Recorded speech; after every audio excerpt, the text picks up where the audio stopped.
قرآن حکیم کا 5واں پارہ ہے۔ اللہ تبارک و تعالیٰ نے اس کے بالکل آغاز میں اس بات کو بیان فرمایا ہے کہ جب تک عورت کسی ایک شخص کے نکاح میں ہو دوسرے کے ساتھ اس کا نکاح نہیں ہو سکتا۔ گویا قرآن مجید نے ایک اسلوب یہ بیان کیا کہ ایک وقت میں ایک خامن کے نکاح میں تو چند بیویاں ہو سکتی ہیں، لیکن یہ ممکن نہیں ہے کہ ایک عورت کے 2 شوہر ہوں۔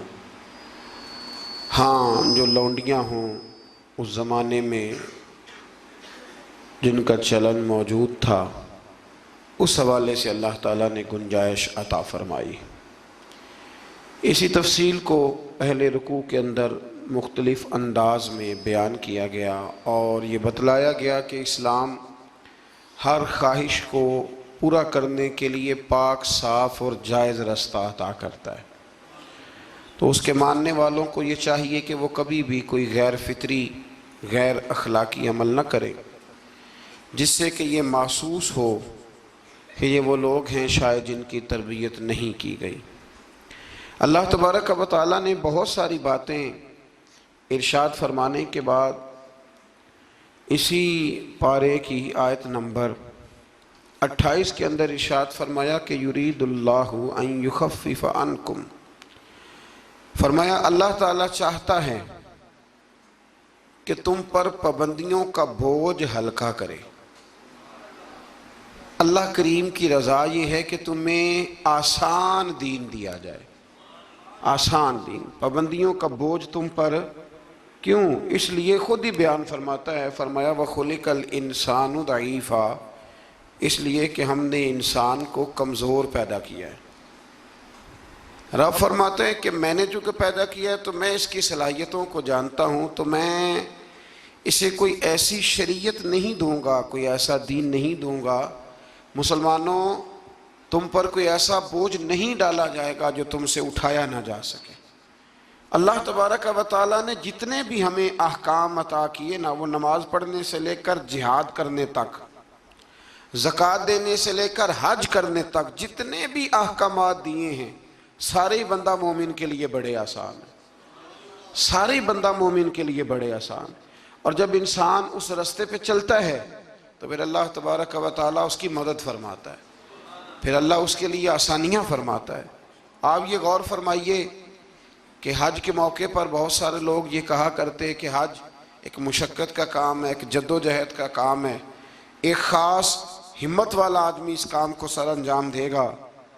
لیکن آپ نے یہ بھی بڑی باریکی سے ملاحظہ فرمایا ہوگا کہ بڑے ضعیف العمر لوگ حج کرنے جاتے ہیں، کمزور لوگ حج کرنے جاتے ہیں، لیکن ایسا کبھی نہیں ہوا کہ کوئی یہ کہے کہ حج کی مشقت کے رستے میں کسی کا انتقال ہو گیا۔ وہ جب بلاتا ہے تو پھر مدد بھی بڑی ہی فرماتا ہے، پھر کرم بھی بڑا ہی فرماتا ہے۔ اسلامی احکامات جتنے ہیں، یہ فہم و فراست کے قریب بات ہے، اس کو سمجھ لیں، جتنے بھی اسلامی احکامات ہیں وہ سارے اللہ تبارک و تعالیٰ نے عطا ہی تب کیے ہیں کہ جب رب جانتا ہے کہ یہ لوگ اس عمل کو کر گزریں گے۔ یہ رمضان شریف آتا ہے تو بہت سارے لوگ ایسے ہیں جو کہتے ہیں جی ہم مزدوری کرتے ہیں، غریب لوگ ہیں، ہمارے لیے بڑی دشواریاں ہیں، ہمیں جد و جہد کرنی پڑتی ہے، تو روزہ رکھنا ہمارے لیے بڑا دشوار ہے۔ تو کوئی بیچ میں سے ایسا رستہ نکل آئے کہ جس رستے سے ہم بچ جائیں، تو میں کہا کرتا ہوں کہ اتنی سخت مزدوری آج کا کوئی بندہ بھی نہیں کرتا جتنی عرب کے مزدور سخت مزدوری کیا کرتے تھے۔ کوئی پہاڑ نہیں توڑتا، کوئی آدمی ایسا نہیں ہے کہ جو چکی اس طرح سخت انداز میں پیستا ہو، کوئی بھی وہ کٹھن کام نہیں جو اہل عرب کرتے تھے۔ لیکن جناب بلال حبشی نے کبھی کوئی روزہ بھی نہیں چھوڑا۔ حضرت سلمان فارسی رضی اللہ تعالیٰ عنہ کی آپ ساری سیرہ مبارکہ پڑھ لیں، اپنے روزمرہ کے معاملات کے باوجود، ایک تو ہے رمضان المبارک، علاوہ رمضان کے بھی ان کی جو نفلی عبادات ہوتی تھی وہ بھی ایک بہت بڑا مقام رکھتی۔ تو بلا وجہ لوگ پریشان ہو جاتے ہیں، اور ہمارے زمانے میں تو کانوں کو ہاتھ لگا لگا کے لوگ کہتے ہیں کہ او ہو معاذ اللہ جی بڑا مشکل ہے دین پہ عمل کرنا، بڑا مشکل ہے۔ وجہ صرف اتنی ہے کہ کوشش نہیں کرتے، توجہ نہیں کرتے، جس کو یہ اپنے لیے آسان سمجھ رہے ہوتے ہیں وہ کام ان کے لیے مشکل ہوتا ہے، اور جو چیزیں اللہ نے آسان کر دی ہیں وہ بہرحال آسان ہوتی ہیں۔ پھر تھوڑا آگے جائیں گے تو اللہ کریم نے اسی پارے میں ارشاد فرمایا کہ ایک دوسرے کا مال ناجائز طریقے سے نہ کھاؤ۔ ہاں، تجارت کرو باہمی رضامندی کے ساتھ، ایک دوسرے کے ساتھ لین دین کرو تو اچھے طریقے سے کرو، ناجائز طریقے سے کسی کا مال نہ کھاؤ۔ اس کی تفسیر میں ایک حدیث ہے مسند امام احمد بن حنبل میں، نبی کریم صلی اللہ علیہ وسلم نے فرمایا کہ جس شخص نے ناجائز طریقے سے مال کمایا ہے نا، یہ اسی کا تھا، اسی کا نصیب تھا، جس نے کما لیا اسی کا تھا، لیکن حضور فرمانے لگے اس نے جلدی کی ہے، اگر یہ تھوڑا انتظار کرتا تو اللہ یہی مال اسے جائز طریقے سے عطا فرما دیتا۔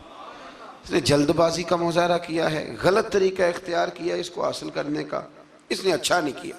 تو ناجائز طریقے سے مال، آپ اندازہ فرما لیں کہ دنیا میں کتنے ایسے لوگ ہیں، کتنے کہ جو کہتے ہیں کہ ہم زندہ بھی دوسروں کے مال پہ ہیں، ہمارے پاس جو بنیادی رقم ہے تجارت کرنے کے لیے وہ بھی لوگوں کی ہے۔ لوگ چاہتے ہیں کہ دوسروں کے مال پر وہ اپنا قد اونچا کریں، اللہ تبارک و تعالیٰ نے اس بات سے سختی کے ساتھ منع فرما دیا۔ آیت نمبر 31 کے اندر اللہ تبارک و تعالیٰ نے ارشاد فرمایا کہ بڑے گناہوں سے بچنا، کبیرہ گناہوں سے بچنا، جو چھوٹے گناہ ہوں گے وہ تو اللہ اپنے فضل سے معاف فرما دے گا، لیکن تم کبیرہ گناہوں سے بچنا۔ کبیرہ گناہ کون سے ہیں؟ قتل سے بچنا، بہتان ترازی سے، پاک باز لوگوں پر بہتان لگانا کبیرہ گناہ، کبیرہ گناہ، قتل کبیرہ گناہ ہے، اور بہتان ترازی حدیث صحیح میں موجود ہے۔ ہمیں بالکل نہیں پتہ ہوتا کہ سامنے والے کے معاملات کیا ہے، لیکن ہم بہتان لگا دیتے ہیں، اور شریعت کے اندر باقاعدہ اس کی حد رکھی گئی ہے، کوڑوں کی سزا رکھی گئی۔ جب تک آپ کو تحقیق نہ ہو جائے، میرے نبی کریم علیہ السلام نے فرمایا کسی شخص کے جھوٹا ہونے کے لیے اتنا ہی کافی ہے کہ سنی سنائی بات آگے بیان کر دیتا ہے، یہ جھوٹا ہے، اس کو چاہیے تھا اس کی تحقیق کرتا۔ اسی طریقے سے یتیم کا مال کھا جانا، یہ رمضان شریف آئے گا تو بڑے سارے لوگ چندہ لینے کے لیے میدانوں میں نکلیں گے، بڑے سارے لوگ یتیموں کا نام لیں گے، بیماروں کا نام لیں گے، کمزوروں کا نام لیں گے، مدارس کا نام لیں گے۔ اللہ سے ڈرنا چاہیے۔ اللہ کریم نے جو میرے اور میرے بچوں کے حصے میں رکھا ہے وہ کوئی دوسرا چھین سکتا نہیں، لیکن انداز غلط اختیار کرنا، اس سے انسان کا نقصان ہوتا ہے۔ کبیرہ گناہوں میں اس کو رکھا گیا۔ اسی طرح زنا کرنا، میدان جہاد سے بھاگ جانا، والدین کی نافرمانی کرنا، یہ سب کبیرہ گناہ ہے، اور اللہ کریم نے آیہ مقدسہ میں ارشاد فرمایا کہ تم کبیرہ گناہوں سے بچ جانا، صغیرہ اللہ اپنے فضل سے معاف کر دے گا۔ صغیرہ گناہ کیسے معاف ہوتے ہیں؟ نبی کریم علیہ السلام نے فرمایا تم فرض نماز کے بعد نا 33 بار سبحان اللہ پڑھو، 33 بار الحمدللہ، اور 34 بار اللہ اکبر پڑھو۔ یا رسول اللہ کیا ملے گا؟ فرمایا تمہارے گناہ اگر سمندر کی جھاگ کے برابر بھی ہوئے تو اللہ اپنے فضل سے معاف فرما دے گا۔ اور فرمایا نماز تسبیح زندگی میں ایک دفعہ پڑھ لینا، اگر تمہارے گناہ سمندر کی جھاگ کے برابر ہوئے تو اللہ معاف فرما دے گا۔ بہت سارے ایسے وظائف، بہت سارے ایسے اعمال، لیکن ان سے صغیرہ گناہ معاف ہوتے ہیں، کبیرہ گناہ ان سے معاف نہیں ہوتے۔ تھوڑا سا آگے چلیں گے تو اللہ تبارک و تعالیٰ نے حکم دیا ہے کہ اللہ کی عبادت کرو، لیکن فقط عبادت کر کے اپنے آپ کو مطمئن نہ کرو، بلکہ اس کے ساتھ حقوق بھی ادا کرو۔ وَاعْبُدُوا اللَّهَ وَلَا تُشْرِكُوا بِهِ شَيْئًا، اللہ کی عبادت کرو اور اس کے ساتھ کسی کو شریک نہ ٹھہراؤ، اور اس سے آگے بھی بڑھو۔ وَبِالْوَالِدَيْنِ إِحْسَانًا، اپنے والدین کے ساتھ احسان کرو۔ یہاں مفسرین نے بیان کیا کہ یہ نہیں کہا گیا کہ والدین پر احسان کرو، والدین کے ساتھ احسان کرو، ان کے ساتھ اچھا رویہ اختیار کرو۔ حضرت قاضی صاحب رحمۃ اللہ نے یہاں ایک جملہ لکھا ہے، بڑا ہی دل کرتا ہے میرا کہ وہ جملہ کہہ دوں۔ قاضی صاحب فرمایا کرتے کہ نیکی کا بدلہ نیکی یہ جزا فرماتے ہیں، جو احسان ہوتا ہے نا، یہ سامنے والے نے جتنی نیکی کی ہو اس سے بڑھ کر اس کے ساتھ کرنے کو احسان کہتے ہیں تو آپ فرماتے ہیں کہ اگر اماں تیرے لیے ایک رات بیدار رہی ہے تو کوشش کر تو 2 راتیں رہا کر، اور اگر والد نے اپنی زندگی کے 30 سال تجھے دیے ہیں تو دعا کر کہ کم از کم تو 35 سال اللہ تجھے توفیق دے تو ان کی خدمت کرے۔ پھر آگے ارشاد فرمایا کہ وَبِذِي الْقُرْبَى وَالْيَتَامَى وَالْمَسَاكِينِ وَالْجَارِ ذِي الْقُرْبَى وَالْجَارِ الْجُنُبِ وَالصَّاحِبِ بِالْجَنبِ وَابْنِ السَّبِيلِ، فرمایا یہ ایک لسٹ ہے، ان سب کے ساتھ اچھا سلوک کرو، والدین کے ساتھ بھی، قریبی رشتہ داروں کے ساتھ بھی، یتیموں کے ساتھ بھی، مسکینوں کے ساتھ بھی، پڑوسیوں کے ساتھ بھی، اور وہ پڑوسی جو رشتہ دار ہوں اور وہ پڑوسی جو رشتہ دار نہ بھی ہوں، اور وہ جو تمہارے مجلس کے ساتھی ہیں، کلاس فیلو ہیں، دفتر کے ساتھ رہنے والے ہیں، دوست ہیں، کلیگ ہیں، ان کے ساتھ بھی اچھا سلوک کرو، اور مسافروں کے ساتھ بھی اچھا سلوک کرو۔ وَمَا مَلَكَتْ أَيْمَانُكُمْ، اور وہ جو تمہارے قبضے میں ہیں، تمہارے داہنے ہاتھ جن کے مالک ہوئے، یعنی جو تمہارے ملازم ہیں، جو تمہارے غلام ہیں، ان کے ساتھ بھی سلوک۔ اور ہمارا سارا جو غصہ ہے وہ نکلتا ہی ملازموں پہ ہے، سارا غصہ ملازموں پہ نکلتا ہے۔ خدا نہ کرے کوئی ایسا وقت آئے، ورنہ لوگ کیا کرتے ہیں کہ جو غصہ کسی اور کا ہوتا ہے وہ بھی جانے کس عمر میں جائے گی یہ عادت میری، روٹھنا اس سے تو غیروں سے الجھتے پھرنا، یعنی غصہ کسی اور کا اور نکل۔ حضرت صدر الشریعہ رحمۃ اللہ علیہ صاحب بہار شریعت فرمایا کرتے تھے کہ جو ٹیچر ہے نا پڑھاتا ہے، اور جب غصے کی حالت میں ہو تو کلاس میں نہ آیا کرے، ایسا نہ ہو کہ بیگم صاحبہ کا غصہ بھی بچوں پہ نکال کے چلا جائے، وہ کلاس میں نہ آئے، وہ جب اپنے مزاج کو معتدل پائے تو پھر وہ کلاس میں آئے۔ اللہ تبارک و تعالیٰ نے اس آیت میں وہ سارا چارٹر دیا، وہ لسٹ دی، یہ وہ سارے لوگ ہیں جن کے ساتھ تم نے اچھا سلوک کرنا ہے۔ اور آخر میں فرمایا ان اللہ لا يحب من کان مختالا فخورا، فرمایا اللہ تعالیٰ پسند نہیں کرتا اس شخص کو جو مغرور بھی ہو، فخر کرنے والا بھی ہو، متکبر ہو، ایسے لوگوں کو اللہ مختالا فخورا، اللہ اس آدمی کو جو متکبر ہے، جو اتراتا ہے، اس کو اللہ پسند نہیں کرتا۔ تو پیچھے حقوق کا بیان تھا، تو آخر میں فرمایا کہ تکبر کرنے والے اللہ کو پسند، اس کا مطلب ہے حقوق وہ بندہ عطا نہیں کرتا جو متکبر ہوتا ہے، جس میں عاجزی ہوتی ہے نا، وہ ماں باپ کے حق میں بھی اچھا ہوتا ہے، وہ رشتہ داروں کے حق میں بھی، مسکینوں کے حق میں بھی، کلاس فیلو کے حق میں بھی، یہ اللہ کریم نے بیان کر دیا۔ فرمایا جو متکبر ہوتا ہے وہ کسی کے حق میں بھی اچھا نہیں ہے۔ آخر میں تکبر کا ذکر کرنے کا معنی یہ ہے کہ وہ بندہ اگر عاجزی والا ہو تو پھر وہ سارے حقوق صحیح طور پر ادا کر لے گا۔ تھوڑا سا آگے بڑھ کے اسی پارے میں اللہ تبارک و تعالیٰ نے بخل کی، کنجوسی کی مذمت فرمائی۔ فرمایا کچھ لوگ ایسے ہیں جو بخل کرتے ہیں اور دوسروں کو بھی بخل کرنے کا حکم دیتے ہیں، اور جو اللہ نے انہیں اپنے فضل سے دیا اس کو چھپاتے ہیں۔ یہ آیت نمبر 37 ہے۔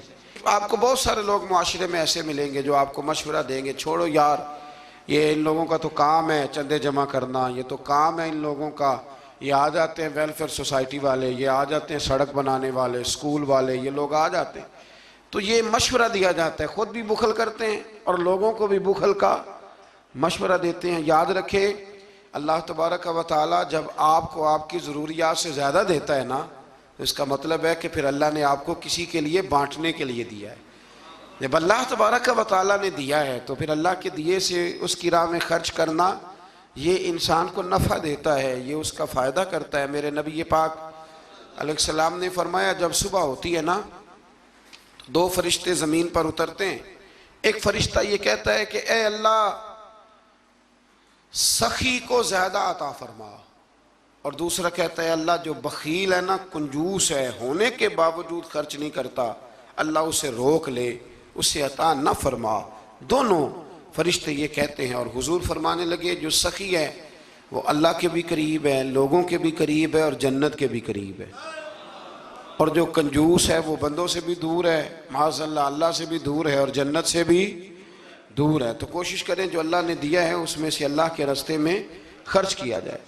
انہی آیات مقدسہ میں پھر امانتیں ادا کرنے کا بھی حکم ہے، آگے چل کے پھر حسد کی ممانعت بھی فرمائی گئی، پھر ان لوگوں کو سمجھایا گیا کہ جو بلا وجہ لوگوں کو حاکموں تک لے جاتے ہیں، یعنی بلا وجہ کے مقدمات، بلا وجہ یہ جو ہمارے مالدار لوگ ہوتے ہیں انہوں نے تو ایک پکا وکیل رکھا ہوتا ہے مقدمے کرنے کے لیے، اس پہ بھی کر دو، اس پہ بھی کر دو، اس پہ بھی کر دو، الجھائے رکھتے ہیں۔ اور بغیر کسی سبب کے بعض لوگوں کی یہ عادت ہوتی ہے لوگوں کو تنگ کرنا، نوٹس بھیجتے رہنا۔ اللہ کریم نے ان آیات کے اندر منع فرمایا۔ 5ویں پارے کی سورہ نساء کی آیت نمبر 64 فرمایا وما ارسلنا من رسول الا لیطاع باذن اللہ، فرمایا ہم نے جو رسول بھی دنیا میں بھیجے اس لیے بھیجے کہ ان کی اطاعت کی جائے، ان کی فرما برداری کی جائے۔ اور آگے ارشاد فرمایا وَلَوْ أَنَّهُمْ إِذ ظَّلَمُوا أَنفُسَهُمْ جَاءُوكَ، محبوب جب یہ لوگ اپنی جانوں پہ ظلم کر بیٹھے تو آپ کی بارگاہ میں حاضر ہو جائیں۔ وَلَوْ أَنَّهُمْ إِذ ظَّلَمُوا أَنفُسَهُمْ جَاءُوكَ، محبوب جب یہ اپنی جانوں پہ ظلم کریں تو آپ کی بارگاہ میں حاضر ہو جائیں۔ ظلم سے مراد جب گناہ کر بیٹھیں پھر کیا کریں؟ فَاسْتَغْفَرُ اللَّهَ، اللہ سے معافی مانگیں، وَاسْتَغْفَرَ لَهُمُ الرَّسُولُ، اور رسول بھی ان کی سفارش کر دیں، لَوَجَدُ اللَّهَ تَوَّابًا رَحِيمًا، تو یہ ضرور اللہ کو توبہ قبول کرنے والا اور رحم کرنے والا پائیں گے۔ تو یہ کون فرما رہا ہے؟ اللہ کریم کہ جب اپنی جان پہ ظلم کرو تو میرے محبوب کے دروازے پہ آ جاؤ، مجرم ہو تو منہ اشکوں سے دھوتے ہوئے آؤ، آؤ در تواب پہ روتے ہوئے آؤ۔ قرآن میں موجود ہے توبہ کا طریقہ، سرکار کی دہلیز سے ہوتے ہوئے آؤ۔ اب کچھ لوگ یہاں اپنی مرضی کی تشریح بھی کرتے ہیں، کچھ لوگوں کا مزاج بن جاتا ہے، وہ کہتے ہیں جی پہلے تو کہنے لگے کہ اس آیہ مبارکہ کے مفاہیم ہی کچھ اور ہیں، پھر جب امت نے زیادہ بیان کیا تو کہنے لگے یہ حضور کی حیات ظاہرہ تک تھی۔ تو میں نے کہا یہ کہاں لکھا ہوا ہے؟ قرآن مجید میں کہاں لکھا ہوا ہے؟ اللہ پاک نے تو مطلق کہہ دیا کہ جب بھی ظلم کرو تو میرے محبوب کی بارگاہ میں، چاہیے تھا نا کہ جو تشریح تم کر رہے ہو۔ اللہ کریم انہی الفاظ کے ساتھ بیان فرماتے کہ زندگی میں جانا بعد از وصال نہ جانا۔ تو جب اللہ کریم نے اس حکم کو مطلق رکھا، مسند امام احمد بن حنبل میں حدیث ہے، خلیفہ عبد الملک بن مروان کہتا ہے کہ میں رات کے وقت نہ نبی کریم علیہ السلام کے روضہ اطہر کی طرف نکلا تو میں نے ایک شخص کو نا حضور کی قبر انور پر لیٹے ہوئے دیکھا، اور کس طرح لیٹے تھے کہ اپنے رخسار نبی پاک علیہ السلام کی قبر کے ساتھ وہ رگڑ رہے تھے۔ تو کہتے میں نے ان کو ٹھوکر ماری، میں نے کہا تمہیں پتہ ہے تم کیا کر رہے ہو؟ کہتے ہیں جب انہوں نے چہرہ اٹھایا تو میں حیران ہی ہو گیا کہ وہ عام آدمی نہیں، وہ تو حضرت ابو ایوب انصاری ہیں، اور کہنے لگے مجھے پتہ ہے میں کیا کر رہا ہوں، میں کسی بت اور پتھر کے پاس نہیں آیا، میں اپنے رسول کے پاس حاضر ہوا۔ حضرت ابو ایوب انصاری، یہ انداز دیا ہے ہمیں صحابہ نے۔ حضرت مولا کائنات شیر خدا علی المرتضیٰ رضی اللہ تعالیٰ عنہ فرماتے ہیں حضور کے وصال کو تیسرا دن تھا، بڑی تکلیف تھی، بڑا غم تھا، دکھ ابھی تازہ تھا، میں حضور کی قبر انور سے تھوڑے سے فاصلے پر بیٹھا تھا، امام قرطبی نے اس کو لکھا ہے۔ تو کہتے ہیں ایک شخص آیا اور مجھ سے آ کے پوچھتا ہے کہ نبی پاک علیہ السلام کہاں ہیں؟ کہتے چونکہ زخم تازہ تھا، 3 دن گزرے تھے تو میں رو پڑا، میں نے کہا وہ جو سامنے مزار پر انوار ہے نا قبر اطہر، وہ میرے نبی پاک کی ہے۔ تو کہتے ہیں وہ حضور کی بارگاہ میں آیا اور اس نے مٹی اٹھا کے اپنے سر پہ ڈالی، عرض کرنے لگا یا رسول اللہ صلی اللہ علیہ وسلم، رب فرماتا ہے ظلم کر لو تو میرے محبوب کی بارگاہ میں آؤ، تو میں تو آ گیا ہوں، مجھ سے غلطی ہو گئی، بھول گیا تو حضور میں آ گیا ہوں، تو آپ نے پردہ کر لیا، میں کدھر جاؤں؟ حضرت علی فرماتے ہیں وہ اس درد سے رویا کہ میں بھی رو پڑا۔ آپ فرماتے ہیں مجھے اللہ کی عزت کی قسم میں نے اپنے کانوں سے سنا حضور کی قبر انور کے اندر سے آواز آئی، او اعرابی چلا جا، اللہ نے تیرے سارے گناہ معاف فرما دیے۔ مجرم ہو تو منہ اشکوں سے دھوتے ہوئے آؤ، آؤ در تواب پہ روتے ہوئے آؤ۔ قرآن میں مذکور ہے توبہ کا طریقہ، پر سرکار کی دہلیز سے ہوتے ہوئے آؤ۔ اور پھر بالکل متصل اس سے آگے فرمایا فلا وربک لا یؤمنون حتی یحکموک فیما شجر بینہم۔ کیا انداز ہے! اور اس انداز کی یہ قرآن مجید میں شاید انفرادی آیت ہو۔ فرمایا محبوب مجھے تیرے رب کی قسم، عجیب انداز ہے نا قسم اٹھانے کا، اے محبوب مجھے تیرے رب کی قسم، یہ انوکھا انداز ہے۔ قرآن مجید کا، فرمایا محبوب مجھے تیرے رب کی قسم یہ لوگ اتنی دیر تک مومن نہیں ہو سکتے جب تک اپنی ہر بات میں تیرا فیصلہ قبول نہیں کر لیتے۔ بڑا معروف واقعہ ہے لیکن یہاں اس کا ذکر کرنا بھی بڑا ہی ضروری ہے۔ ایمان اور عقیدے کے لحاظ سے وہ اتنا زرخیز واقعہ ہے، اتنی خوبصورت ٹھنڈک ہے کہ جو دل کو، آنکھوں کو، کلیجے کو سکون دیتا ہے۔ ایک منافق کا اور ایک یہودی کا جھگڑا ہو گیا۔ وہ جو منافق تھا نا وہ کلمہ پڑھتا تھا، منافق کہتے ہیں اس کو ہیں جو اپنی زبان سے کلمہ پڑھے اور اندر اس نے نفاق چھپایا، وہ دونوں کا جھگڑا ہو گیا۔ نبی کریم علیہ السلام کی بارگاہ میں حاضر ہوئے تو حضور نے فیصلہ یہودی کے حق میں دیا، کلمہ گو کے حق میں نہیں دیا، اس منافق کے حق میں۔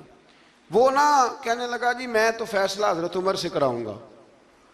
وہ حضرت عمر فاروق کے پاس گئے اور جا کر کے کہا کہ یہ ہمارا معاملہ ہے تو فیصلہ کر دے۔ جناب عمر بات سننے ہی لگے تھے کہ وہ یہودی بولا، کہنے لگا عمر ایک بات کا لحاظ کر لینا کہ نبی کریم کی بارگاہ میں یہ بات پہلے سے طے ہو چکی ہے اور حضور نے میرے حق میں فیصلہ دے دیا ہے، پر یہ کلمہ پڑھ کے کہتا ہے کہ میں نے عمر سے فیصلہ کرانا ہے، میں معاذ اللہ حضور کے فیصلے کو نہیں مانتا۔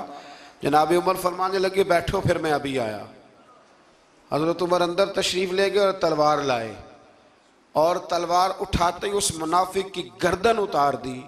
فرمایا جو میرے نبی کا فیصلہ نہ مانے عمر کی تلوار اس کا فیصلہ کر دیا کرتی ہے۔ شور ہو گیا جیسے آج لوگ شور کرتے ہیں، کلمہ گو کو ایسے کہہ دیا، کلمہ گو کو یہ، وہاں بھی شور ہو گیا کہ کلمہ گو مار دیا جی عمر نے، کلمہ پڑھنے والا مار دیا، کلمہ پڑھنے والا مار دیا، مسلمان مار دیا، وہ تو کلمہ پڑھتا تھا۔ جب بہت شور ہوا تو اللہ تعالیٰ نے قرآن مجید کی یہ آیت نازل فرمائی، فرمایا محبوب کون سا کلمہ اور کون سا اس کا ایمان، ایمان تو تب مکمل ہوگا جب تیرے فیصلے قبول کرے گی۔ کلمہ پڑھنے سے تھوڑی ایمان مکمل ہوگا، جب تک تیرا فیصلہ ہی قبول نہیں کرتے۔ تو جس کا رب ہی ایمان قبول نہ کرے، لوگوں کو کیا ضرورت ہے شور کرنے کی کہ بڑا ایمان والا ہے، اللہ ہی جس کا ایمان قبول نہ کرے۔ تو میرے عزیز دوستو، اللہ تبارک و تعالیٰ نے آگے چل کے پھر اس گروہ کا ذکر بھی اسی سورہ مبارکہ میں اور اسی پارے میں بیان فرمایا جس گروہ کے رستے پر چلنے کی ہم ہر نماز میں دعا مانگتے ہیں، انعم اللہ علیہم من النبیین والصدیقین والشہداء والصالحین۔ فرمایا وہ جو تم ہر نماز میں کہتے ہو نا صراط الذین انعمت علیہم، تو انعام یافتہ لوگ اس سورہ مبارکہ نے آیت نمبر 69 میں بیان کیے۔ فرمایا وہ انبیاء ہیں، صدیقین ہیں، شہداء ہیں، صالحین ہیں، اور انداز دیکھیے کتنا شاندار ہے قرآن کا۔ فرمایا وَحَسُنَ أُولَئِكَ رَفِيقًا،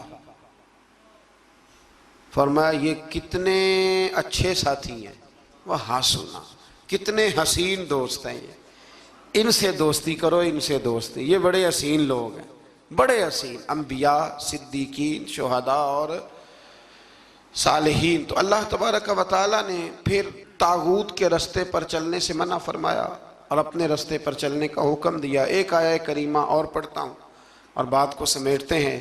اسی قرآن مجید کی سورہ نساء میں اسی پارے میں آیت نمبر 82 میں اللہ کریم نے قرآن کی، اسلام کی اور دین کی ایک اور صداقت کو بیان کیا۔ فرمایا افلا یتدبرون القرآن، کیا یہ لوگ قرآن میں غور نہیں کرتے، تدبر نہیں کرتے، توجہ نہیں کرتے قرآن میں۔ فرمایا وَلَوْ كَانَ مِنْ عِنْدِ غَيْرِ اللَّهِ، اگر یہ اللہ کے علاوہ کسی اور کی طرف سے ہوتا لَوَجَدُوا فِيهِ اختلافاً كَثِيرًا، تو یہ اس میں بڑا سخت اختلاف پاتے، یہ اس میں پاتے کہ بہت ساری جگہوں پہ متضاد باتیں ہیں، کہیں کچھ کہا جا رہا ہے اور کہیں کچھ کہا جا رہا ہے۔ قرآن مجید ایک دم نہیں آیا، جو کتاب ایک دم لکھی جاتی ہے نا اس میں اختلاف نہیں ہوتا، 23 سالوں میں آیا ہے۔ لیکن جو بات پہلے دن بیان ہو رہی تھی غار حراء میں، آخری دن حجۃ الوداع میں بھی وہی بات بیان ہو رہی ہے، تو سمجھ لیں کہ جب 23 سالوں کے اندر ایک جملے کا، ایک فکرے کا تضاد قرآن میں نہیں آیا تو پھر یہ کسی غیر کا کلام نہیں، یہ اللہ ہی کا کلام ہے۔ تو قرآن مجید میں الحمد سے لے کر والناس تک کسی بات میں کوئی تضاد نہیں۔ آج بھی کئی کتابیں بڑے بڑے زبردست لوگ لکھتے ہیں، بڑے بڑے اچھے ادیب لکھتے ہیں، بڑے بہترین صاف ستھرے قلم والے لوگ جن کو شستہ لکھنا آتا ہے، صاف ستھرا لکھتے ہیں، شعر و شاعری سے ان کا اچھا شغف ہوتا ہے، لیکن ان کے نظریے کی کئی دفعہ سمجھ نہیں آتی، پہلے صفحے پہ کچھ اور کہہ رہے ہوتے ہیں، بیچ میں جا کے وہ لفظوں کا ہیر پھیر تو ٹھیک ہوتا ہے لیکن جملوں کی کوئی ترتیب نہیں ہوتی۔ بڑے بڑے عمدہ لوگ آپ کو ملیں گے کہ ان کی باتوں میں تضاد ہوتا ہے، گفتگو کے اندر بہت ساری چیزیں آپ کو ایسی مل جاتی ہیں، کیونکہ کمزور ہے نا، انسان ہے، انسان کبھی کچھ کہتا ہے اور کبھی کچھ کہتا ہے۔ اس لیے انسان کی اور رب کریم کی تخلیق اور گفتگو میں بڑا فرق ہے۔ حضرت حکیم الامت مفتی احمد یار خان صاحب نعیمی رحمۃ اللہ علیہ نے یہاں ایک بات بڑی شاندار بیان فرمائی۔ آپ فرماتے ہیں کہ انسان نے ٹرین تو بنا لی ہے پر کوئی انسان چیونٹی نہیں بنا سکا۔ ٹرین بڑی ہوتی ہے نا، بلکہ بہت بڑی ہوتی ہے، اور چیونٹی اس کے مقابلے میں چھوٹی ہوتی ہے، تو فرماتے ہیں کہ ٹرین بنا لی ہے پر آج تک کوئی بندہ چیونٹی، فرمانے لگے بڑے بڑے اس نے بلب بنا لیے، لائٹیں بنا لی، بڑا کچھ کر لیا، پر جگنو بنا سکا؟ جگنو بڑا چھوٹا ہوتا ہے، تو اس نے بڑا کچھ بنا لیا ہے پر جگنو نہیں بنا سکا۔ تو سمجھ میں یہ بات آتی ہے، شعور میں یہ بات بیٹھتی ہے کہ اللہ کی تخلیق صرف اللہ ہی کی ہے۔ کسی بندے کی تخلیق، حالانکہ وہ بھی اللہ کی دی ہوئی عقل سے کچھ تخلیق کرتا ہے، اگر کرتا ہے اللہ کے دی ہوئی طاقت سے کرتا ہے، لیکن رب کریم کی تخلیق کے قریب قریب بھی کوئی چیز جا سکتی۔ تو اگر ہمیں بندوں کا کلام بڑا فائدہ دیتا ہے، حضرت میاں محمد بخش صاحب رحمۃ اللہ علیہ کا کلام پڑھا جائے، چونکہ ہمیں سمجھ آتی ہے تو اس کا سحر طاری ہو جاتا ہے۔ اسی طریقے سے اگر کوئی اچھا باعمل عالم گفتگو کرے تو دل پہ بات اثر کرتی ہے، اور میرے رسول کریم اگر کلام فرمائیں تو حضرت انس بن مالک فرماتے ہیں حضور گفتگو کرتے تھے قیامت کے بارے میں تو لگتا تھا اٹھ کے باہر جائیں گے تو قیامت آ جائے گی۔ تو یہ ساری باتیں اگر اثر رکھتی ہیں تو پھر بتائیے اللہ کا قرآن کتنا اثر رکھتا ہے۔ اس میں تدبر کریں، اس میں غور کریں، اس میں فکر کریں، تو انشاءاللہ اللہ تبارک و تعالیٰ بہت سارے راستے آسان کرے گا۔ اللہ سمجھنے کی توفیق عطا فرمائے۔ آخر دعوانا